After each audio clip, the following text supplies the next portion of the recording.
Pán poslanec Ľubomír Galko. Ďakujem pekne. Pán kolega, chcel by som vás požiadať, aby ste nás nementorovali. Hovoríte niečo o predvádzaní, vy ste sa tu predvádzali, to poprvé. Po druhé, chcem sa spýtať, vy čo ste si tu 4 roky šunky válali, alebo čo? Vy ste nepredkladali návrhy zákonov? Tak buď to je ten návrh zákona dobrý, ty za ňom zahlasujete, alebo nie je dobrý a nezahlasujete za ňom. Žiadne buchty od babičky nebudeme nosiť, ani zelenú zo záhradky. A nebudeme vás prosiť o nejakú podporu. Keď ten návrh zákona, ktorý dáme, je dobrý, tak za neho zahlasujte. To po druhé.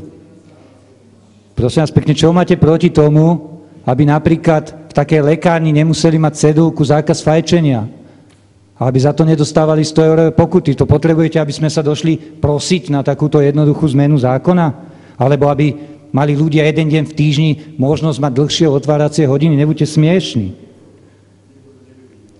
Takisto tie gastrolístky, tak buď to teda zastupujem záujmy gastrofiliem, tak ako vy, a vtedy za ten zákon nezahlasujem, alebo zastupujem záujmy bežných občanov a chcem, aby mali možnosť si vybrať, či chcú gastrolístky alebo peniaze, a vtedy za to zahlasujem.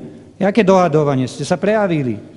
Prepáčte mi, ale takú absurditu sme tu zažili, že ste donútili pri návrhu zákona o predaji potravín po dobe minimálnej trvanlivosti vášho poslanca, pána Čiča, urobiť zo seba normálne pajáca.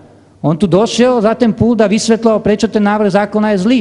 A keď som mu ukázal, že ste v minulom volebnom období za presne ten istý návrh zákona všetci v Moste zahlasovali, povedal, viete, my sme boli vtedy v opozícii a hlasovali sme za všetky nezmysly v rámci kolegiality. Pán kolega, demaskovali ste sa, lebo to znamená, že aj dnes budete hlasovať za všetky nezmysly v rámci koalície, len preto, že ste v koalícii. Zamyslite sa nad tým. Ďakujem pekne. Ďakujem, pán poslanec.